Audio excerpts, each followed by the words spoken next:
The suggestion was that we speak about Chanuka.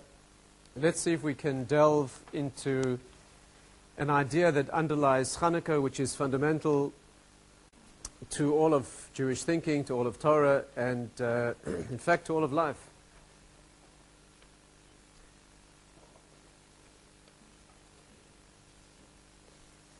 Let's begin with a classic discussion that we have recorded between Rashi and the Ramban. Rashi makes a particular comment in a Chumash, and the Ramban asks questions and differs. And this particular example that I'm thinking of is a very acute and sharp way of being able to enter the discussion of Chanuka and what it means to us. We'll have to take a voyage through a number of areas, but let's do that together and see where it takes us. When the Torah describes the process of inauguration of the Mishkan, you know, you're all black belts here this evening, right? The Seed Graduate Seminar, I'm told, is all black belts. So we can deal with things on a black belt level, right? When the Torah describes the princes of each tribe, the Nesim, bringing the gifts that they brought in inauguration of the Mishkan, the sanctuary, the tabernacle, in the desert at the beginning of the process of the Jewish people's excursions through the travels through the desert, the Torah describes in great detail the gifts that they all brought, and then juxtaposed to that discussion, the next Pasha, Ba'aloischa, describes the mitzvah of the lighting of the menorah in the Mishkan. Aaron, the high priest, Aaron HaKohen, was given the task of lighting the menorah, and that is the section that immediately follows the bringing of the gifts of the Nesim. Rashi comments on the juxtaposition of these two sections, right? Nothing's accidental in Torah, and if these two are put next to each other, there must be a reason. What's the connection between the bringing of the gifts that signal the inception or the ignition, if you like, of this sanctuary, this Mishkan that would be the home or the meeting place of the higher Hashem's presence in the world, as it were, and ourselves? What's the connection between that and the menorah, which was one of the forms of service, or one of the elements of service in that Mishkan? Why are they put together? So Rashi says as follows, that when Aaron was watching this process of the Nesim bringing their gifts, Chal Sha'az Daito, his mind had a tremendous reaction of anguish or distress, and his distress was due to the fact that neither he nor his tribe, yes, not who Vashiftoi, he and his tribe, neither of them had any part to play in this particular historic moment. And therefore he felt, one has to understand obviously that Aaron's whole motivation in life, all his essence, is really nothing other than Avodas Hashem. He is the force of divine service, that's what he represents, that's what a Kohen is. And he has a tremendous reaction of distress that he's not participating at this moment. And therefore, Hashem consoles him, God, as it were, consoles him by saying, you have the lighting of the menorah, do not feel distressed that you don't play a part in this particular event, you have your share, as it were. And then his mind was settled, he was appeased, as it were, and he felt relieved at the knowledge that he would have his part to play. That's how Rashi presents this discussion, this event, the putting together of these parshas. That's what he says. The Ramban asks questions that really should be obvious if you think about them, and answers in a unique and unforgettable fashion. The Ramban says, and I'm paraphrasing his words, just filling them out a little bit. The Ramban says, in effect, why was Aaron feeling bad? Because there was an event taking place that he did not share. Had he forgotten that his part in the Mishkan is absolutely essential? Aaron HaKohen, the priest, the high priest, he does virtually all of the functions. He and his tribe, there's nothing in the Mishkan that happens without them. They do everything. He's the one who brings the daily korbanos, the sacrifices. He brings the keteres. The Ramban asks, why did Hashem not console him with a mitzvah, reminding him that he has the mitzvah of bringing the keteres, the incense? You know what the Ramban means, why he picks that, why he singles that out, he doesn't say. But we can fill in, perhaps, between the lines, why the Ramban mentions that particular mitzvah, the keteres, the incense, is because, particularly on a Kabbalistic level, the incense is the highest form of service or connection between us and Hashem. The word Keteres in Hebrew is based on the root meaning to connect, in fact.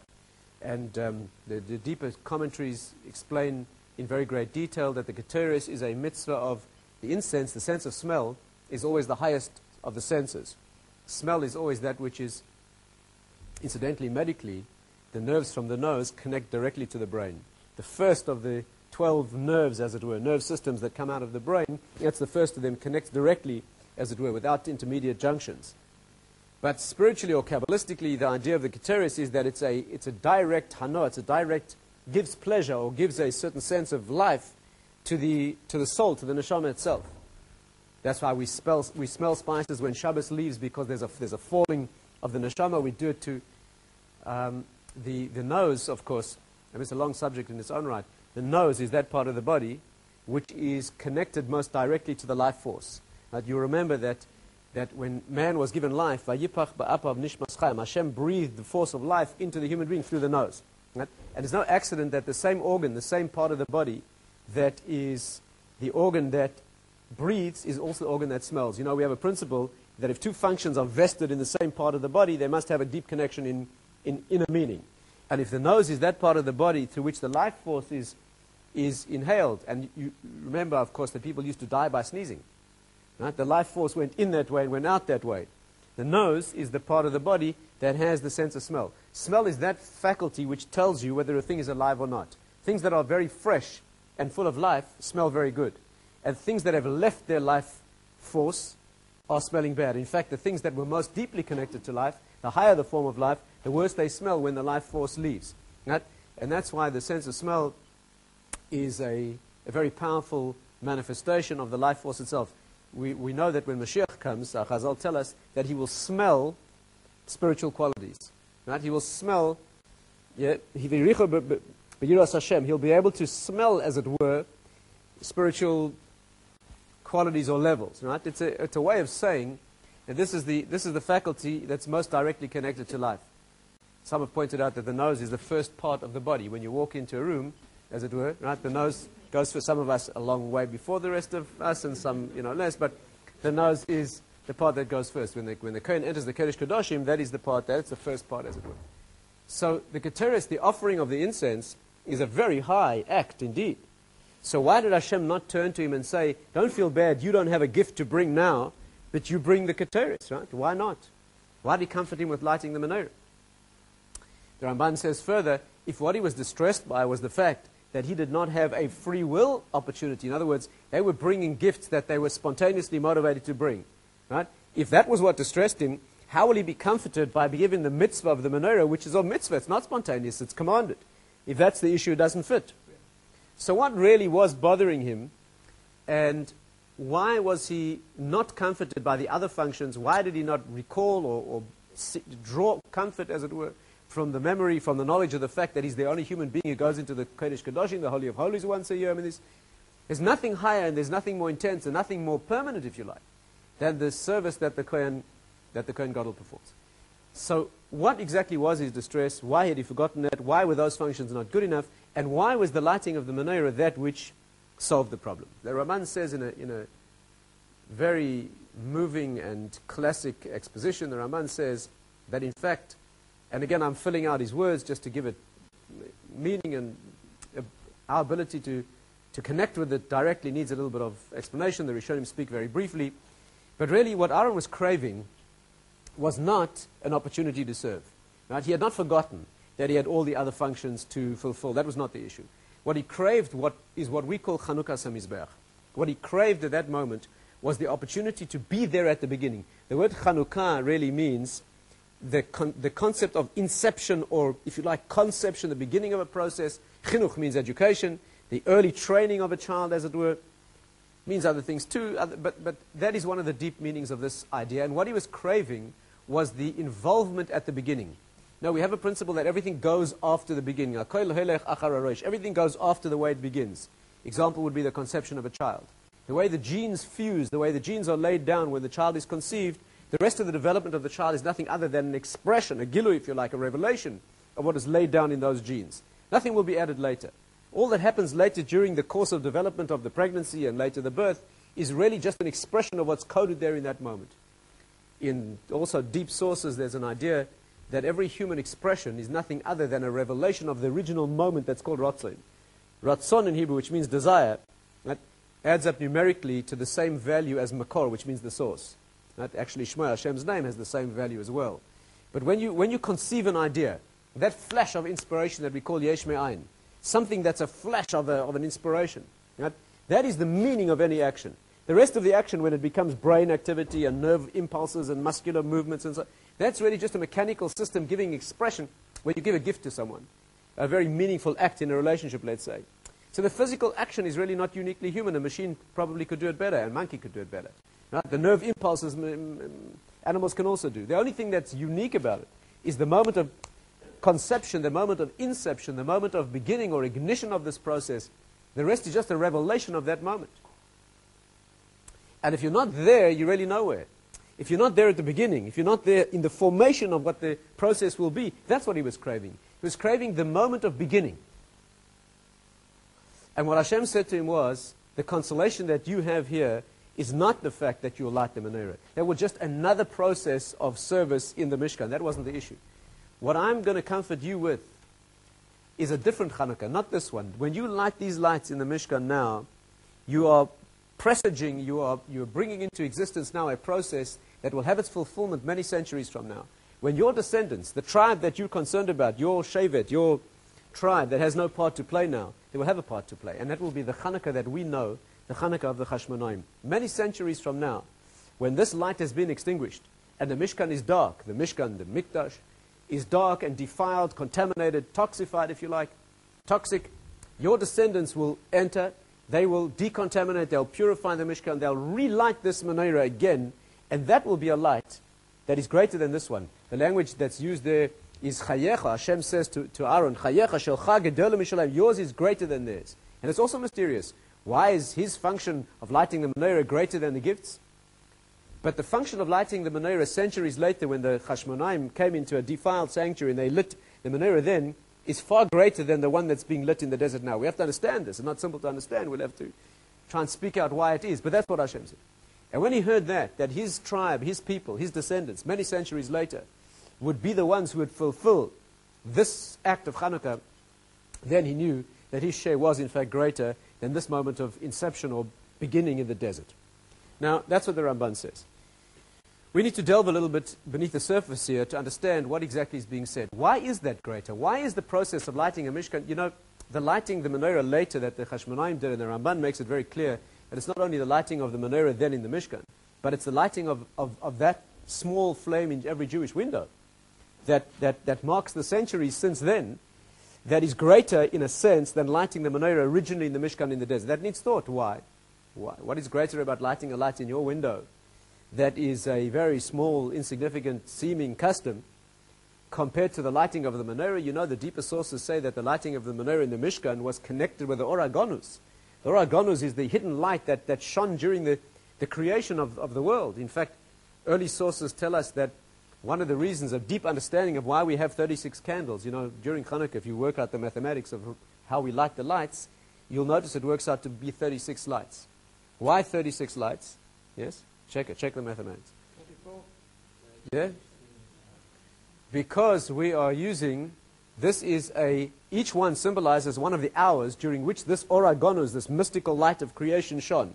During those days when Adam was created, the first Shabbos that he lived experiencing that light before it was finally extinguished on Motzei Shabbos, those were the 36 hours during which this light shone. So you're talking about a light that in the Mishkan that was almost indescribable. The Gemara in Shabbos talks about it, the fact that the light that they witnessed during those years of wandering through the desert was a light that penetrated objects. Adam mistakel b'chavis, the Gemara says, you looked at a barrel, but sefer mesh yeshba, you could see what was inside an object with this light. It's talking about tremendous intensity of light that the Jewish people experienced then. Why is the lighting of the menorah in the second temple? The second temple was far less than the first in a sense. The Aron was missing. The sources, our tradition is, we know that the Shekhinah was absent. The Gemara says that people who saw the second temple, who had seen the first, wept when they saw the second. Not because of its lower stature compared to the spiritual intensity of the first one. So why was his greater? It needs understanding. In order to understand this, let's go through a fundamental issue in the spiritual world. This draws on very deep sources, not necessarily things that should be perhaps spoken about any occasion, but I feel we can allow ourselves to speak just a little bit about it, being last night of Chanuka. Perhaps we can just touch on it very briefly. There's an idea that's mentioned in various of our sources, in various different ways, which I'd like to summarize as far as we're able to and try and study. It's a very, very deep area. Some of it is really off limits of human understanding. But let's try to trace what we're able to and apply to our subject. What I'd like to describe to you is a very, very abstract pattern. Right? But let's lay down that pattern and then see if we can feel its expression in the things that we've discussed. There's an idea that the process of creation, the whole devolving process of the creation, happens in a process of light shining. Right?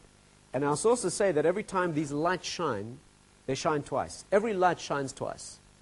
There's a first time the light shines, which is a version of its manifestation, which is perfect, very intense and perfect. Then it goes away and it shines again a second time. First of all, why is the discussion light in the first place? Why is that metaphor? It's not much more than a metaphor, but why is that currency, if you like, used? And that is because the creation of the world we view as a revelation. We view it as a revelation. The word creation in English perhaps doesn't express this entirely. The creation of the world, as we understand it, is really a revealing of that which was not revealed before. You know, the original force of creation we call yesh me'ayin, as we mentioned before, something from nothing. Many of the same sources that I'm referring to will tell you that it's not really yesh me'ayin, it's really ayin miyesh. It's really a nothing from a something.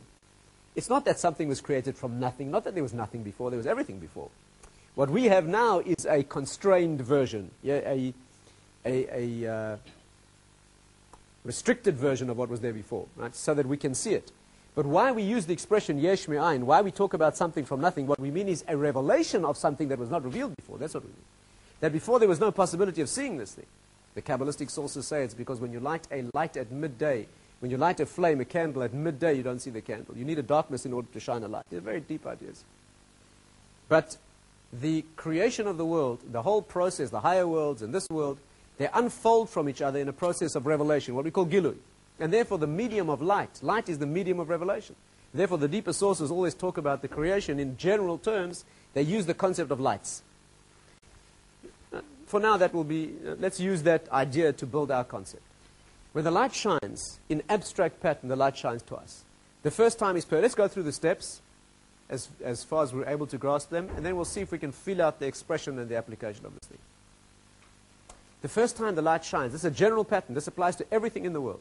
Every experience, every relationship, every phase of one's learning, the birth of a child, everything in the world is an expression of this idea. Nothing could be more important than grasping this idea in terms of grasping how things happen, how things work in the world. The first time the light shines, it shines perfectly.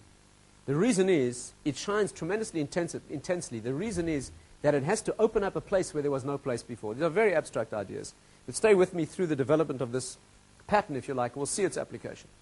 The first time the light shines, it shines so intensely that it creates a possibility where there was none before. It has to be tremendously intense in order to do that. It breaks open, if you like. It punches open. It opens up a space where there was none before. Tremendously intense. But it's so intense, this light, it is so intense, in fact, does not belong in the place that it enters. And therefore it leaves. It leaves, it goes back to where it came from. What does it leave behind? It leaves behind a darkness, tremendously painful, aching emptiness, if you like.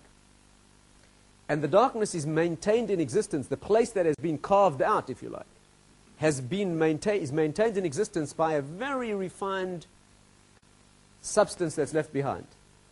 Details are not important for now. And in that space with this refined substance is the glow of a light that's left behind.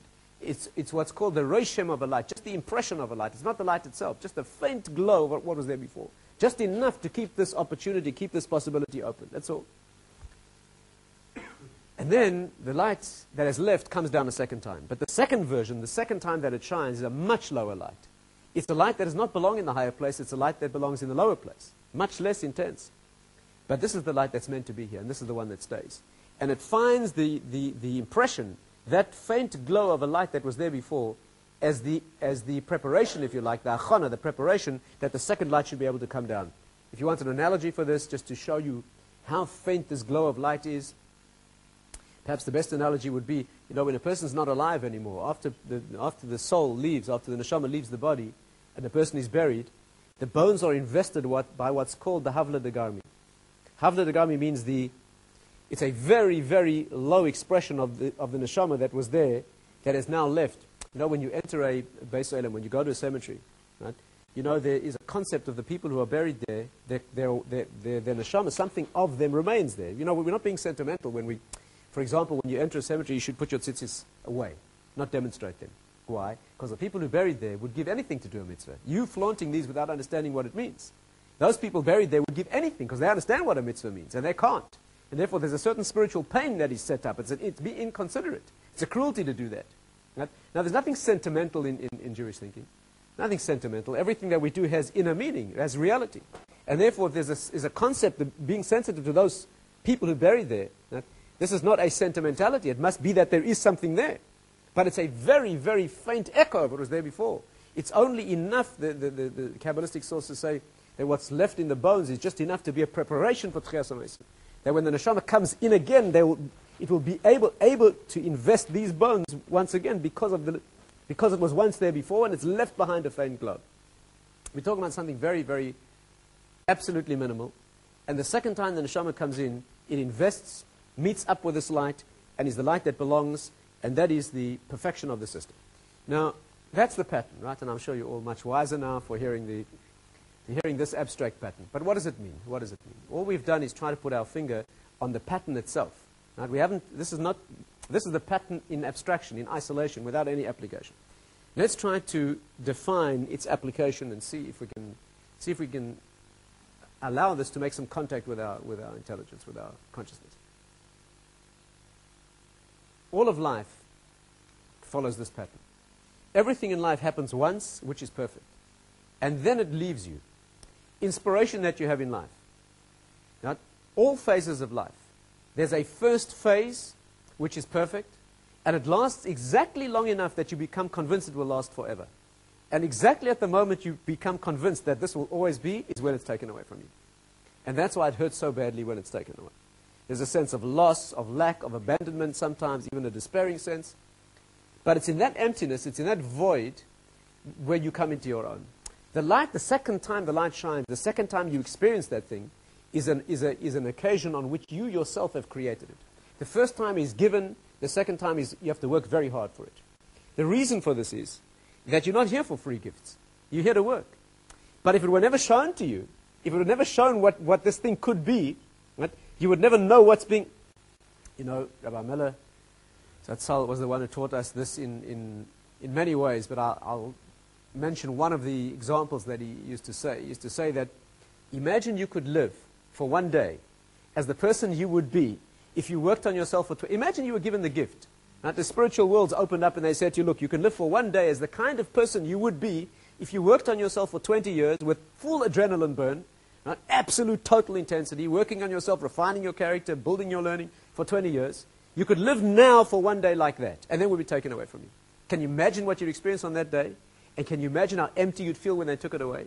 You'd feel devastated with it, but you'd know what was intended. You'd be so inspired by seeing what you could be, you'd have something to work for. That's the way life is. First you get given a gift, and then it gets taken away. The reason is you need to be demonstrated, you need to be shown what's intended, what's meant. And after you've got the feeling, and it always goes just when you feel you've got it, and it will never leave you, it gets taken away. And then is a test of character. Do you have the courage and the tenacity and what it takes to battle back to that point of inspiration through your own hard work? That's the way it goes. Let's try and explore this pattern. The logic is clear? Are you with me? Anyone out there? Let's explore some applications of this idea and see how pervasive this is, how it pervades all of life. Let's start with a classical application. Yeah, this application is here in friendships, marriage, education. There's nothing that's not free of this pattern, right? It's a fundamental in the creation of the world. Therefore, it pervades every element of the world. But let's take a classical application and see if we can get a deeper grasp of this. The Gemara says that before a child is born, the child is taught the whole Torah. You know, when a child is in the womb, right? The Gemara says very, very clearly, you'll find this in the Gemara Niddah, Daf Lamed, Amud Beis. The Gemara says that the child is taught the whole Torah. An angel teaches the child the whole Torah. And a light is lit above his head. Neir daluk al roshoi. A light is lit above his head. Uboit sofer misofer ilam bot sofer. He sees mabit v'tsofer. He sees from one end of the world to the other with this light. Incidentally, that itself is mysterious. When you wish to see something, you don't shine a light on your head. If you want to see something clearly, you shine a light on the thing. Why does the Gemara say the light is lit above his head? That needs thought, this. That's what the Gemara says. Light is lit above his head, and by this light he sees from one end of the world to the other. And then, after the Gemara learns this from various sources, Psukim, for example, the fact that the child is taught the whole Torah and has this intense clarity. Some sources say it means that the child learns his own chelik in Torah. That means when you're born, you've had the experience of knowing not only the whole Torah, but you've known what your share in it is, your uniqueness. Now, that's what the seminar is dedicated to, the sense of the uniqueness of the individual.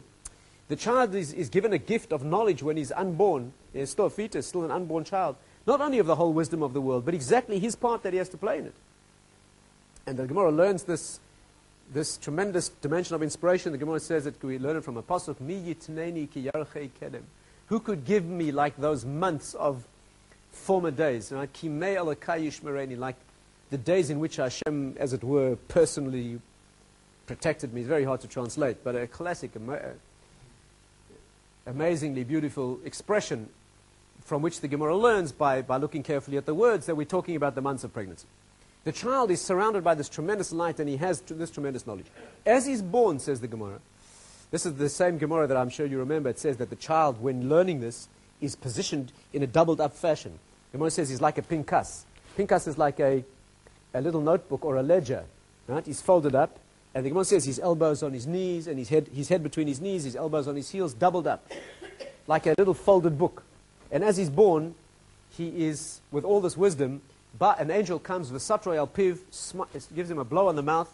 The child forgets all of this wisdom and is born in the world as a simple child with no wisdom. He has to spend the rest of his life fighting to get back some vestige, some trace, if he can, of that total wisdom that he was given as a gift when he was a child. Can you see the two phases? First given it as a gift when he's a child, taken away. Right? The blow, the Maharal says that a blow is always a painful revelation of deficiency. The expression of, like it says, En lecha kol esev va'esev, you don't have a single blade of grass. She'en loy malach barakia, it doesn't have an angel in the spiritual world. She'make oiser, that strikes it, va'omer loy gedal, and says grow. In other words, every opportunity, every invitation, if you like, to grow is affected by a blow, which is a demonstration of the deficiency, the lack of that growth that you now become aware of. That's the invitation to grow. As the child is born, he gets a blow on the mouth. Perhaps some other time we can talk about why it's a blow on the mouth. It's also a mystery. You know, I can show you that medically, when you want to make somebody forget something, you don't hit them on the mouth, you hit them on the head. So why is it described as a blow on the mouth? That's for homework. Okay? That's for homework. It's not a free gift, this seminar, right? There's work involved. Right? But it's a blow, let it be that for the moment. There's a blow involved, the child forgets it. The question we need to ask here, many questions here, but the fundamental question is, why is a child taught the whole Torah in order only to forget it? Yeah, I don't know what angels charge per hour, you know, for instruction, but probably it's a valuable, expensive commodity, right? Here's this angel detailed to teach the child the whole Torah while he's a fetus, and as soon as he's born, when he really will need it, it's taken away. Why is that? And the answer is amazing and fundamental. The answer is the child doesn't forget. What happens is all of that Torah that he learned as a fetus is driven inward into his consciousness. You remember that faint echo of a light that's left? That's what the child's born with. You are born as a child in the world with swimming around in your consciousness, somewhere just out of reach, all that you need to know. It's all there. It's been there. You were there once before. You know, how can we best express this? You see, if you didn't have it within you, you'd never be able to relate to it later. What's your motivation to seek spiritual wisdom? What's your thrill when you discover an aspect of spiritual wisdom? You know what the thrill is? There's a deep resonance that's set up with that which is with... You know, when you hear something spiritually true, if you've ever lived through this, you'll know that you do not have the sensation that you're learning something. You have the sensation that you're recognizing something. The truth is, that's exactly what's happening. You're striking a chord. There's a deep... In fact, that's how you know it's true. How do you know that something's true when you hear it and it rings true? You know how you know? Because there's a deep resonance that's set up with your primordial innate Torah. And it strikes that chord and it brings it out. Right? It's like dipping a bucket into a deep well and it brings to expression that which was dormant within you. There are many applications of this idea. One is that people who learn Torah have an experience called a chidush. Chidush means you're learning, person's learning, and they learn a certain Torah material, and it suggests something to them that's novel. Right? Chidush means something new. And they perhaps note it down, and if you do this repeatedly, you could write a whole book of your Torah chidushim. The question is, how can you make up Torah? What a chutzpah. You make up Torah. It's Hashem's Torah. You can't make it up. The answer is you're not making it up. All you're doing is drawing out from within the Torah which is yours, which was there before. That's the idea. The child is given the whole sense of inspiration, of excitement, of knowledge. He has it all clear. But then it's taken away. All that's left is that faint echo, that faint intimation that you have. That's somewhere just out of reach. You've been there once before. You've seen it. You've been there. You know it. And when it happens, there's that resonance that, yeah, that's what it is. Why is it done this way? Again, because you need to be shown what's meant, and then you need to be deprived of it so that you can feel the pain and the ache and the lack, and so you can have the credit of building yourself. You're in the world not to be given gifts. You're in the world to achieve it yourself. And that's the pattern. That's the pattern.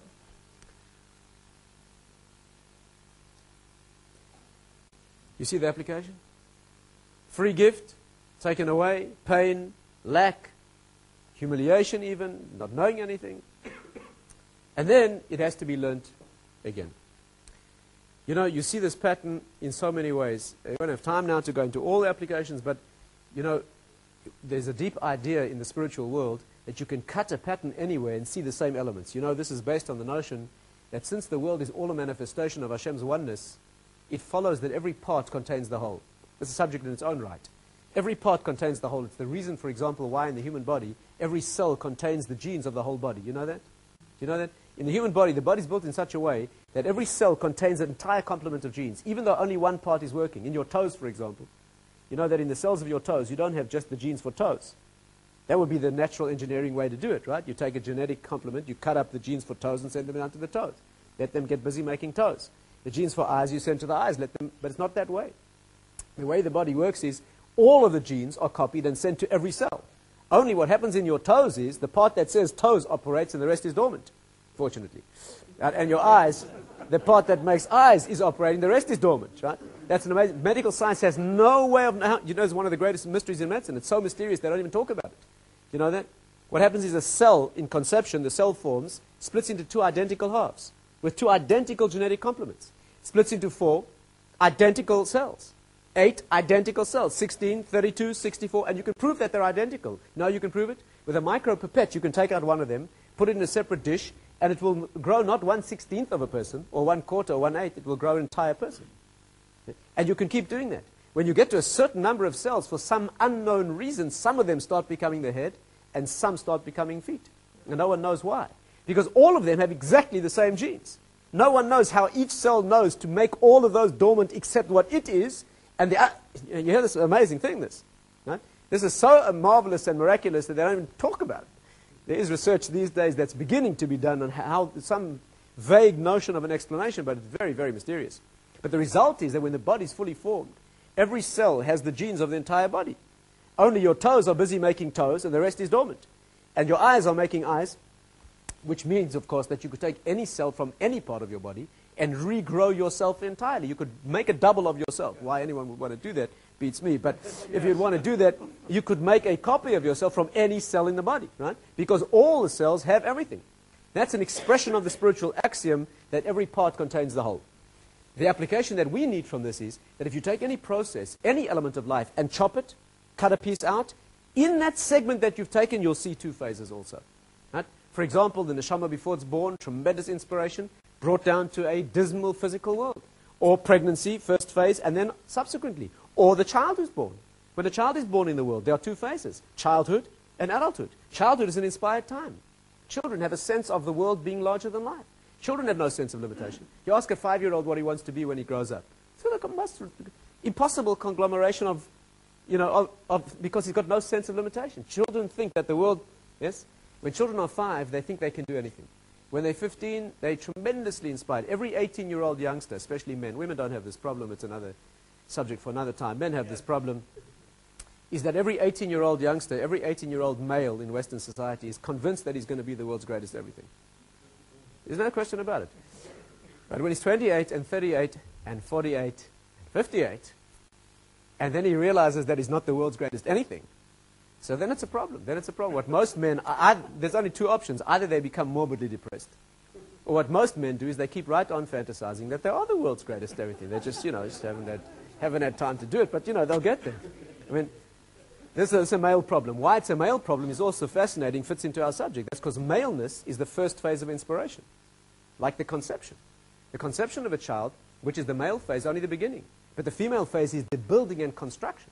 The male contribution to a child is only a genetic code. It's only half a genetic code. The entire construction of the child is the female phase. And therefore men tend, do you understand, it's a deep subject, men tend to the phase of inspiration. Men tend to the phase of childishness. Somebody showed me a book of Eastern mysticism. Eastern mysticism. Are you allowed to mention that at a seed seminar? A book of Eastern mysticism. And on the subject of education, I saw a remarkable statement there. This man, in wherever he is in the East, he writes, a woman is a woman, but a man is a child always. Amazing thing. I didn't know that in Japan they had these, in China they had these problems. But that is what it says. Maleness tends to the phase of excitement and multi-potential energy. Right? And femaleness tends to the pole of constraint and reality. Right? That's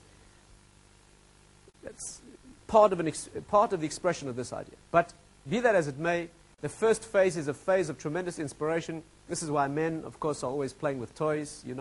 Men, when you see men of 50, they're playing with the same toys they were playing with when they were 15. This is a bit bigger and more expensive, but basically the same. Say women don't have that problem. That's what it is. But again, it's a very unpleasant subject. So let's leave it. The point is that I personally think it's a misprint. But anyway, the point is that there's a first phase of inspiration, there's a second phase of reality, right? In which is the phase of work. The phase of work. The female phase in building the child is a phase of work. Right? The mother builds the body of the child. Medically, it's known even that even if the mother's deficient in certain elements, the child, she gives them to the child. That's a phase of genuine work and genuine building to construct what must be constructed, even though it's a confined or constrained version, but it's a real version. That's what it is. And as children begin to grow, you see the sense of limitation creeping in. I was walking to shul with one of my sons. I'm not going to mention which one because he certainly would not forgive me. But when he was 6, we were walking to shul, and Friday evening he turns to me and he says to me, Abba, after a couple of minutes of silence, which usually means you have to take his temperature, he says to me, Abba, I'm not sure if I'm going to marry Debbie or Frida. Now, these were our two little neighbors at the time. So I said to him, yes. And then he said to me, but the problem is, looks at me with concern. He says, the problem is, Abba, whichever one I marry, the other one's going to be so upset. I said, okay, fine. So then we get to shul, we're walking up the stairs, and he stops cold on the steps. He looks at me with real worry, and he says to me, but Abba, whoever I marry, all the others are going to be so upset. so okay, for the first time in his young life, he's starting to realize that the first phase of all multi-potential, everything being possible, suddenly, somewhere or other it has to close down into what can be done. That's what it is. But it's always, that's always the way it is. It's a painful exercise to close the circle. It's a painful exercise to narrow down and focus on that which can be done. That's always the difficulty. But that's where reality happens. That's where reality happens. Maleness is always a person who goes on vacation, who wakes up with one more day left on vacation. Right? And there's 6:30, he's lying in bed. He's got many options. He can climb the mountains, swim in the rivers, canoe in the lake, and he can ride the horses. Can't do all of that in one day. He'll make a choice. So the female personality, female type personality, gets up and chooses one of them and does it. The male type personality lies in bed frustrated half the day, trying to work out which one would be the best, and ultimately chooses one, and the whole time during that activity remains convinced that any of the others would have been better. That's because the immaturity is unable to, doesn't want to give up that opportunity. You ever see a child standing outside a delicatessen with enough money in his grubby little hand to buy one of the 25 different buns in the window? Amazing, ecstatic child. He stands there relishing the thought of each one. Finally, he makes a choice. And as he's about to hand his money over to the man and receive his bun, all 24 others start to glow brightly. That's what happens. That's what happens. If you want to torture a child, I'm not suggesting that's a Jewish activity, but if you want to torture a child, you give a child an ice cream. When he's holding his ice cream, you give him another one. When he's holding both ice creams, you offer him a third. Right? You'll see. You'll have a pile of ice cream and tears on the floor because a child can't understand that there's a limitation to what can be done. And that's what it is. That's what it is. The first light is the light of perfection. It's all there. It's multi-potential. It's infinite. The second light is very, very limited, but it's the one that you make real. That's the way it is. That's the way it is. Child who's inspired phase, and later in life, all those potentialities are not fulfilled. It's only the narrow range of the ones that need to be, that must be. That's maturity. Maturity means choosing the ones that can be and must be and doing them well. That's the pattern of life. And you see this in so many ways in Torah. I don't want to speak for too long, but let's just take perhaps one other indication of this, is that the formation of the Jewish people follows the same pattern. The way Rabbi Miller used to explain it was that you see that they're going out of Egypt, they're going out of Mitzrayim. We call it Pesach. Pesach means to leap over levels. It means in one moment, in one night, reaching an infinite level. The Jewish people see on that night, the Maharal says that the 10 plagues in Egypt proceeded in reverse order of the sayings of creation. You know that? The Maharal speaks it out in detail. That the 10 sayings of creation are reversals. They're reversed in the 10 plagues. The reason is that the world is created in 10 sayings. You start with an infinite center, and you start building layers, 10 mystical layers around that till you have your structure. But when you purify something, the plagues in Egypt were a purification process. They were detoxifying, if you like, decontaminating the damage that the Egyptians had done to the whole spiritual world. You must then peel the layers away from the outside in, so it's a reversal. What's the first of the sayings of creation? Bereshis, in the beginning, moment of firstness. What's the 10th of the plagues? Killing of the firstborn, destruction of that firstness. What's the second of the sayings of creation? Creation of light. What's the second last of the plagues? Darkness. The Maharal, this is simple Chumash.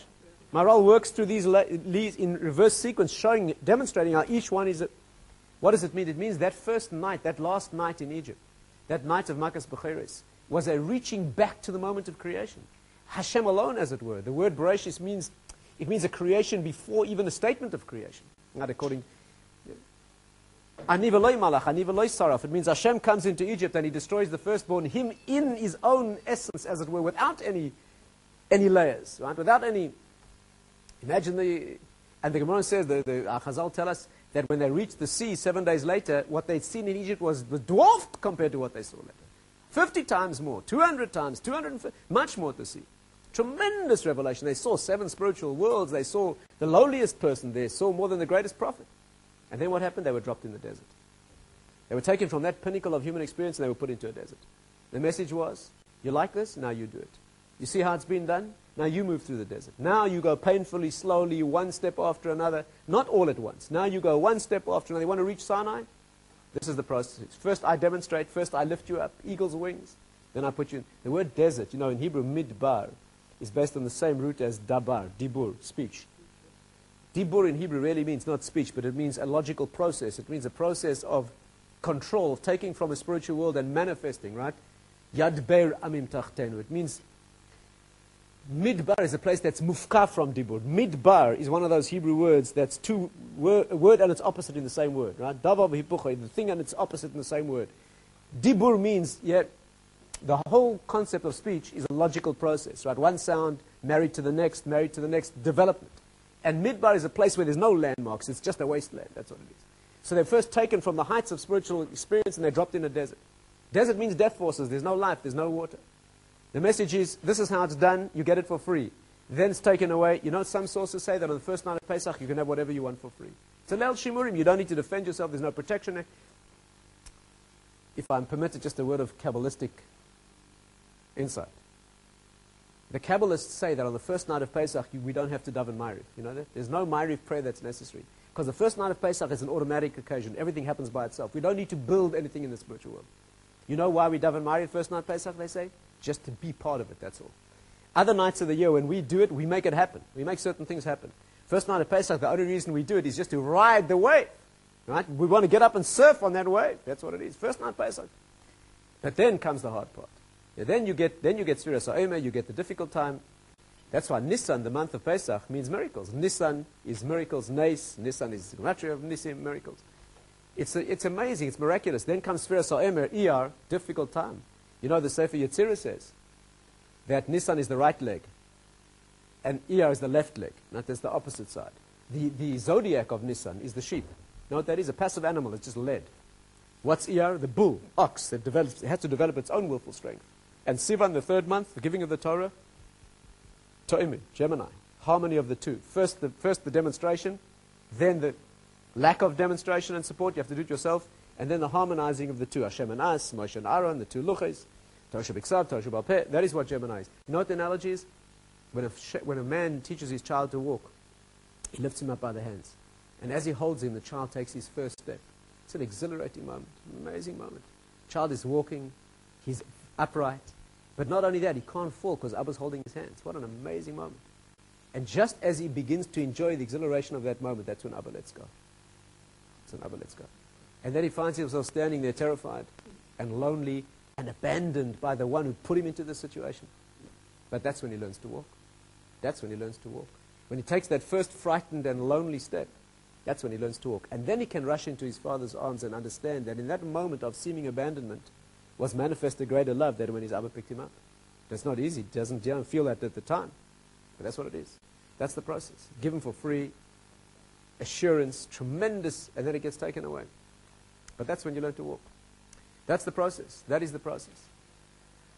And all of life is that way. We don't have time now to go into all, but that is the process of life. It pervades every aspect of life. There's nothing that's free of it. Permit me just one more brief example. Marriage. We can speak about it here because Baruch Hashem, people who had a seed seminar all are experts at this. Nobody has any problems in this area. It's the outside world that doesn't know how to do this. But marriage is that. Marriage is two phases.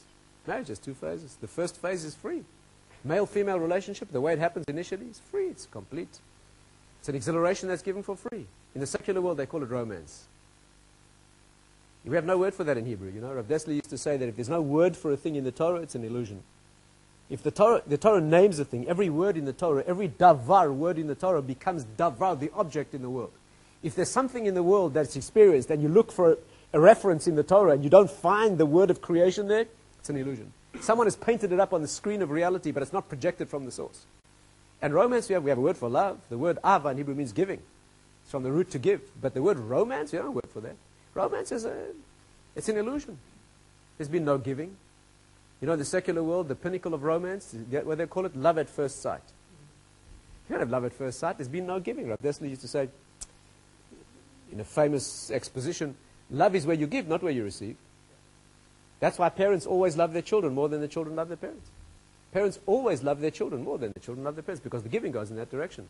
So what kind of love can there be at first sight? What happened? What is this romantic thing that they describe? Is, this person walks into the room and there's a music sort of wafts in from the one angle. There's a vague sound of bells from someplace else, There's a sort of tight-chested feeling. What is this? What is this thing? There's been no genuine relationship. That's the thing. When you get after marriage, about 2.5 hours after marriage, is when, that goes. Again, it's more of a male problem than a female problem. But that's what it is. The first thing is given for free. It's just given as a come-on, just an electric experience to get in. So a young man says to me, Rabbi, his knuckles are white on the table, says, I married the wrong girl. So I said to him, how long have you been married? He said, 2.5 months. I said, why is she the wrong girl? He said, when I used to look at her in the beginning, I couldn't breathe. I used to be with her in the beginning to look at her, I couldn't breathe. Now, 2.5 months later, breathing fine. I said, I'd explained to him, that's the way it's designed to be. I had to tell him that 2.5 months after marriage, if you're having trouble breathing, you've got asthma. But that's the way it's designed. The first phase always is that phase of inspiration. Right? The tragedy today, of course, the tragedy is that they teach young people this in what they present to them is romance and they call it love. That's what they do. Yeah. So they train that way. So when they get into the phase where a little work is necessary, where the initial inspiration, the flash of, when that's taken away, so they think they've made a mistake. They don't understand. No one told them that the real thing is built where the work has to be done. It's a tragedy. And it's the result of being in a quick fix generation. It's a generation where today if you buy a machine that, if you have a machine today that cannot do 50 billion functions in 2 microseconds, they call it slow, you know that? They call it slow. You can't give it away, you know that? I don't know about you people in this country, but I presume it is the same when I grew up. We used to make tea. You tell this to a youngster today, they won't believe it. We used to make tea for my parents. You used to make tea? You used to pour boiling water into a teapot and then pour it out. Then you'd pour in fresh boiling water and put tea leaves in and wait for it to draw. You cover it with a thing. Then while that was happening, you poured hot water into a teacup to warm it, then you poured that out. Then you put it... Today, the fellow's dipping a thing and looking at his thing, and if he could do it intravenously, he would, I mean... Today they have it freeze-dried, It takes too long to dip the bag. It's got to be freeze-dried. Every child who has a computer should be made to plant a garden. Every child, you get your child a computer, you make him plant a garden. Because he gets used to that quick fix thing, he's going to be a quick fix person. The Gemara says you learn emunah, ne'emonis, you learn loyalty, you learn from the agricultural world, because it's a whole season distant that you have to wait for the result. You have to do that. But this is what it is. This is what it is, a quick fix. Let's go back to Torah and see if we can identify this and see if we can come back to our Chanukah beginning. The whole Torah unfolds this way. Again, if you think it through yourself, you'll see that there's no place in Torah is not like this. Take just one example. The two luchos. The tablets were given twice. Strike a chord. The first ones were miraculous. Isn't it obvious when you see it? When you start to see the pattern, there's no place free of this. The first tablets, the first luchos abris, they were infinitely, they were miraculous. You could see through them from one side to the other, and they were not backwards. The letters hang suspended miraculously. The Maharal says that the oral and written Torah was all written on those tablets. But those broke. The first light doesn't last. The first light's taken away. And the second psalachah, you make these. The second are hewn by human hand. That's a very different story. But those are the ones that last. Can you see this pattern? And it goes on and on, this pattern. The temple, Beis HaMikdash. The first one, the Shekhinah was present. The first one, the Aron was present. The second one was devoid of that. And that's when Chanukah happened. Chanukah was lighting the lights of the second occasion. The first, this is the important thing to understand. Because we are children of that darkness. We are children of that darkness. That is our function. Our function is that second light. We don't see the first light. The first light was what happened in the Mishkan when Aaron stood up to light that menorah for the first time. There was a cosmic light. It was a cosmic light. You had to be blind not to see that. The giving of the Torah was so intense and so infinite that people had no free will even. But when did they accept Torah? Not then. Many centuries later at Purim, when there was a darkness and nothing was revealed, that was a receiving of Torah. The first one was a free experience, just a tremendous blast of intensity. Right? Why? To fire the Jewish people up to a level that many centuries later people would be prepared to be burnt to death en masse, right? Rather than kiss a crucifix and go home. Yeah, no, what a fire, you have to have searing through your veins to achieve that. You're talking about Jews. People, I think a very good reason why there'd be a reason to stay alive here and not do this thing, and they didn't. Tremendous inspiration. That was the ignition that happened then. And that's what Aaron was standing and witnessing. When these people were bringing their gifts, that was the moment of setting this fire. It was a tremendous moment, but Hashem said to him, there's a greater moment. And the greater moment is when your children will do it in a phase of darkness, when they do it. This one I'm doing. Because when it comes to a phase of darkness, when you don't see that first light, the Sfas Emes says an amazing thing. The menorah that burned in the Mishkan was hidden. In the Beis HaMikdash, it was hidden. It was hidden away. I'll tell us that when King Solomon built the temple, he made hidden caverns underground so that when the temple was destroyed, they'd be able to hide away the vessels. And King Yoshiyahu Melech, he lived just one generation before the destruction. Before the temple was destroyed, he hid, in fact, the Aron, he hid the menorah in that underground cavern. And what was used in the temple later were others. The Sfas Emes says, in that underground cavern in the hills of Jerusalem today, where that menorah is buried that no one sees, the Ner Maravi is still burning. That western light is still burning. But it's burning in a hidden place, we don't see that. What he means is that here there's a light still burning, even though often we don't see that. That's what he means. That will not go out, that light. But the rekindling of that light, that has to be done with all the pain of all the work and all the work that it takes to fill the agony of that void. Right? That's what Hashem said. What's happening now, what you're witnessing now, is a ride on eagle's wings. That's what you're experiencing now. This is an unforgettable experience that begins the process of the Jewish people, but it will not last. This light that I'm lighting now will not last. But the light that your children will light, many centuries from now, at Chanukah time, that light will last until Mashiach comes. It may look only like a very, very small glow in a Jewish window, in a generation of tremendous lack of consciousness and tremendous darkness, intellectual and emotional, and on all other levels, but that is a light that will last till Mashiach. And therefore, that's the understanding. Understanding is that Jewish history has two phases. There's the phase of Torah Shabbat, the written law, which is all prophecy. Prophets so lived on an elevated, the world was incandescent, luminescent with spirituality when prophets lived.